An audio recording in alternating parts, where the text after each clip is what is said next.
My name is Stuart McLean, an AML CFT Inspector here at the GSC, and welcome to our webinar on inspections. Today we are going to cover the inspection process as well as some best practice to consider. The presentation will be split into sections covering both AML and general inspections. Whilst the processes are similar, the information we request for the inspections does differ. Therefore, we have outlined the requirements for AML and general inspections separately. The inspections for AML and general are usually undertaken independently, however can be combined on occasion. This presentation aims to provide an overview of what to expect during the inspection process, as well as some good practices to take note of. During the AML Forum in July 2024, we asked operators a series of questions, one of which included the understanding of the inspection process. This question stemmed from a review of the information provided by the sector during the inspection process, in which it was established that the provision and completion of information could be improved. The first question was asked: how well do you believe that you understand the inspection process? Out of 40 participants, 73% believe that their knowledge of inspection process is either quite good or very good. But almost 1/3 of respondents felt their understanding of the process could be better. What factors are considered when we plan our inspections? The GSC adopts a risk-based approach to supervision, which enables us to effectively and efficiently allocate resources. The risk-based approach includes consideration of findings of the National Risk Assessment, the size of the operator, the adequacy of the operator's AML CFT controls, the inherent vulnerability of the products offered by the operator, the presence of any red flags such as adverse media or emerging typologies, the nature and structure of the operator. The GSC assesses the various risks, including money laundering and terrorist financing, posed by operators based on these factors. The GSC determines the intensity, frequency and scope of supervision based on the assessment and the ongoing compliance performance. Depending on the outcome of the risk-based approach, the GSA may undertake any of the following inspections. Desk-based review. This is where you conduct a self-assessment and we review the information and the submitted documentation, checking policies and procedures. Targeted inspection. This is usually a follow-up inspection covering areas previously identified as deficient, thematic, or conduct deep dive reviews on areas of focus of where significant changes have been made. Full inspection. This will include part of the desk-based review, where a self-assessment is reviewed and is followed up by an on-site inspection to test the effectiveness. The inspection follows a 3-step process. However, this is, as mentioned, depends on the type of inspection. A self-assessment that will be subject to a desk-based review, for which the GSC will request information upfront about processes and systems along with database sampling. This is followed up by a desk-based review of the given data. Then there's the on-site inspection, where checks may be carried out on how those processes and systems are operated. This includes a run-through of live reporting on the back office, looking at top activity reports. Post-inspection, there's a further period in which the inspection report is drafted and any queries resolved. First of all, let's go over the pre-inspection process. As part of the inspection process, operators will be issued with a self-assessment template to complete prior to the inspection. Once the self-assessment is issued, operators are given 6 to 8 weeks to return the assessment with the supporting policy or procedure documents, as well as those documents listed in the supervision procedures. With AML CFT assessments, for those that register customers, B2C, a player data sample template is completed and required to be returned within 7 days. The inspectorate will review the database and dip sample a number of customers, usually in the region of 10 to 20, requiring data in the format of screenshots, PDF or Word documents, or Excel sheets where available. This could include CDD, EDD, risk rating, back office notes, correspondence, transaction data, and more. Now, the required documentation varies based on a few factors, including, but not limited to, whether the inspection is undertaken for AML purposes or general supervision purposes, and what licence type the operator is under. Required documentation will include, however, at a minimum, business risk assessments, technological risk assessments, customer risk assessments, customer samples, and any extra information you think would be of use. AML CFT manual, training registers, SARs, other competent authority inquiry registers, and so on. Generally speaking, once the self-assessment is issued, operators are given 6 to 8 weeks to return the assessment with the supporting policy or procedure documents, as well as those documents listed in the appendices of the supervision procedures. Once all the data has been provided and the self-assessment returned, the data will be reviewed.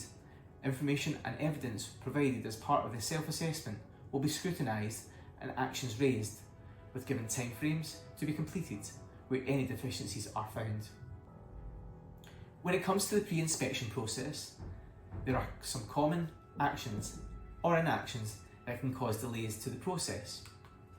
Firstly, where data provided is late or inaccurate, there are likely to be delays to the inspection process, and your AML CFT compliance officer or MLRO may even be asked to provide the information during the on-site inspection instead. So provide information in a timely manner. On a similar note, it is a requirement to provide the GSC with accurate and up-to-date information as per the code.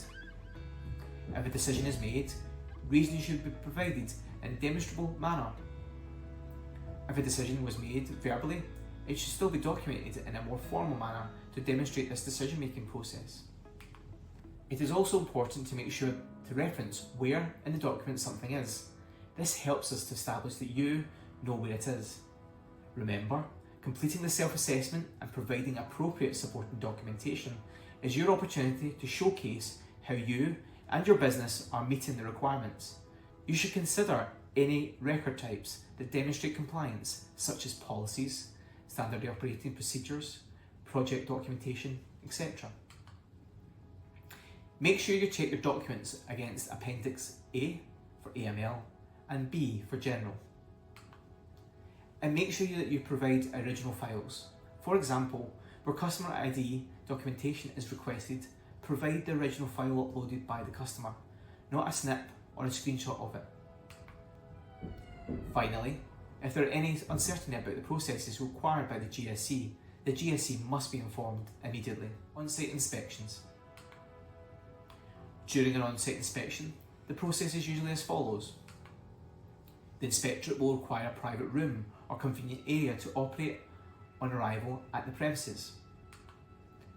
At least one director and designated official or operations manager should be present at the inspection. The Money Laundering Reporting Officer, MLRO, or Deputy MLRO and AML CFT Compliance Officer should be present for any on-site inspection. That includes an AML CFT aspect.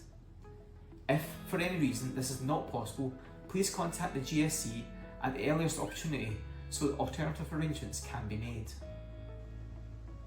If the operator wishes for any other individuals to attend that fall outside the roles mentioned, for example, a compliance manager for CSP or a member of operator's legal team, please provide a rationale to the GSC prior to the inspection for the inspectorate's consideration. During the inspection, the inspectorate will ask questions and request demonstrations of any operator systems. The inspectorate may wish to speak to members of the staff on the day to assess their understanding of internal policies and training requirements in relation to AML CFT. During the inspection, the ability to register an account to follow back office function may be requested. This may require the use of a VPN or similar for those who do not allow, for example, Alaman customers. When it comes to the on-site inspection, it's important to be fully prepared in advance. You should have the right people available at the right time. At least one director and a designated official or operations manager should be present at the inspection. The Money Laundering Reporting Officer, MLRO, or Deputy MLRO, and AML CFT Compliance Officer should be present for the AML CFT on-site inspections. If the MLRO, DMLRO, AML CFT Compliance Officer has changed during the inspection period and they are still within the business, they will be required to attend. If for any reason this is not possible, please contact the GSC at the earliest opportunity so alternative arrangements can be made. The inspectorate will ask a variety of questions and will make various requests to review data, test accounts and systems. It is important that a member of staff with appropriate skills or permissions is available to access information during the inspection. Customer transaction data will be sampled on site, so access to any relevant reports and/or back office will be needed. Finally, it is important to take note of any additional information requested by the GSE during the inspection. Post-inspection, the GSE will request final information and issue the report. Within 48 hours of the on-site inspection, the post-inspection list will be sent to the operator, which includes all additional documents, data, reports, further player sample, etc. identified on site. Once the listed information has been provided to the GSE, an initial report is drafted. A report will be sent out shortly after the on-site inspection. Timelines vary depending on the complexity of the report and other additional factors. Inspectors apply the code and internal policies and procedures to everything we inspected, including taking a deep dive into player information and sampling and more. The draft report will set out an overview of the topics covered during the on-site inspection, a brief overview of the responses provided, any of the GSC's observations and any areas noted as deficient and, where appropriate, action required to address any deficiencies. Once the draft report has been issued, the operator has the opportunity to review the report for any factual inaccuracies. It is important to note that the inspectorate does not wish for the operator to remediate any of the actions within the report. Any information provided by the operator during this period will be disregarded until the issuance of the final report. Operators are assessed on their compliance based on the evidence given as part of the inspection process. Risk ratings are given for each section and overall assessment is completed. Once the report is issued with risk ratings, the operator will be expected to complete remediation on its deficiencies within a reasonable time frame. This time frame varies depending on the severity of the deficiency. Although the general inspections process is the same, there are some differences when it comes to general supervision inspections. Further documents could be requested during both AML and general supervision inspections. For example, general compliance documents could be provided in support of self-assessments, include new customer procedure, responsible gambling policy or procedure, IT security policy, updated funding agreements, marketing guidance or agreements, any document listed in Appendix B. Additionally, general compliance inspections will also include a face-to-face business meeting, separate to the on-site visit. The business meeting will be tailored to address specific areas of the GSC's concern or compliance risk. Deficiencies highlighted in the self-assessment or the EDTR will be further assessed on-site as part of the meeting. During the on-site inspection, funded test accounts may be requested for inspection and will be used to sample the customer journey whilst on site. Finally, general compliance reports differ from AML reports. Reduced report is issued to highlight major or minor deficiencies, associated remedial actions and recommendations. So in conclusion, general and AML inspections vary in requirements and processes, but both require your cooperation and the fulfilment of the requirements in an accurate and timely manner. You must provide accurate information in a timely manner when requested, and make available people and resources necessary for the inspection process so that inspections go as smoothly as possible. Thank you, and I hope you find this webinar useful.